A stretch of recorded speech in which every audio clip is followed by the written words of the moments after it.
पानी कहाँ से लोगे? अरे पानी कहाँ से लोगे? 36 बेटी के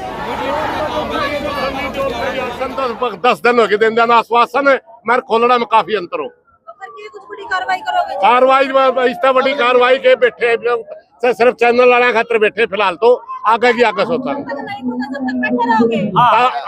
एक बात सुनो आप कई राय बातों है आपने कमेटी के कुछ साथी भेजे थे बात खातर अगर उनके पास कोई तरीके सर की बात आओगी तो वो भी मानी जा कर मगर सच्चाई तो ये है कि 6 दिन हो गए के अंदर खोल देने चाहिए अभी खुल जाएंगे हम अपने उसमें चले जाओगे।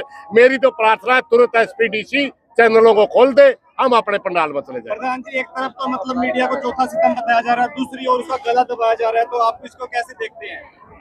भारतीय जनता पार्टी के लोग 1975 की इमरजेंसी को याद करके कहते हैं कि संविधान की हत्या की गई थी लोकतंत्र का गला घोटा गया था मगर उस समय भी 2 ही किस्म के लोग थे जो सरकार के खिलाफ बोलते थे उनको जेलों में डाला गया था मीडिया के ऊपर सेंसरशिप लगाई गई थी।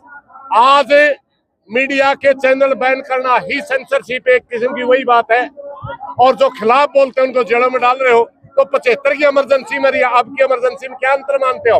भारतीय जनता पार्टी ने आज लिखित रूप में इमरजेंसी लगा रखी है हरियाणा में इस विरोध में हम बैठे हैं। कल 12 बजे का टाइम दिया था उसके बाद प्रशासन टाइम हर रोज देते वो प्रशासन की बातचीत हुई सर? वो टाइम हर रोज देते हैं जब भी आता है घंटा 2 घंटे का टाइम फिर बढ़ा देते हैं। अब तक कोई तरीके सर की बातचीत नहीं होगी तब तक नहीं खुलेगा।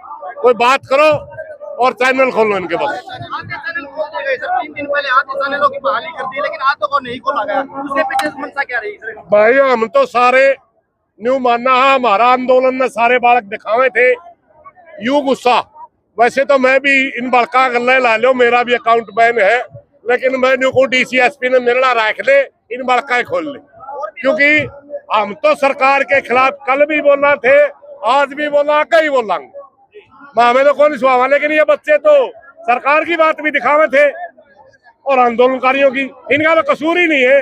अगर सरकार के खिलाफ बोलने का कोई दोष है तो मेरा है इन चैनल वालों का नहीं है। एक तरफ तो सरकार रोजगार देने में बिल्कुल फेल है लेकिन दूसरे और युवा साथी जो अपना रोजगार भी बना रहे हैं और साथ में सच्चाई भी दिखा रहे हैं फिर मतलब वही बात फिर आती है तो आप इनको क्या कहना चाहोगे? रोजगार छीनने का भारतीय जनता पार्टी की सरकार जब आई नरेंद्र मोदी जी ने कहा था 2 करोड़ युवाओं को हर साल रोजगार दूंगा मगर रोजगार की जब बात किसी ने पूछी आज तक कई साल पहले उन्होंने कहा था कि पकोड़े तलना भी रोजगार है।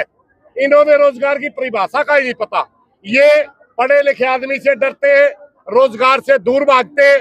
हरियाणा प्रदेश ही नहीं पूरे देश के अंदर जितने भी रोजगार के लिए पेपर करवाए जाते हैं सैकड़ों पेपर लीक हो चुके हैं और इन्होंने बिल्कुल रोजगार के नाम पर एक और वोट मांगते बिना पर्ची बिना खर्ची। हरियाणा प्रदेश के अंदर बड़ी पोस्टें हमेशा बाहर के बच्चे और डी ग्रुप के हरियाणा के लोगों को लगवाते हैं और बिल्कुल 100% सीधे पैसे लेके ये रोजगार दे रहे हैं।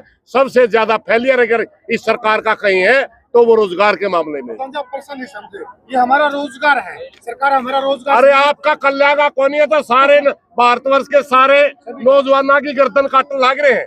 आज तो हमें तो थोड़ा बहुत रोजगार करे थे आपकी गर्दन काट ली मगर जो रोजगार की लाइन में पढ़े लिखे बच्चे उनका भी पेपर लीक करवा करके और नालायक बच्चे तो वहां एडमिशन लेते और जो टॉप के बच्चे वो रह जाते। ये तो सारे देश के नौजवानों का गला घोटने में तुले हुए।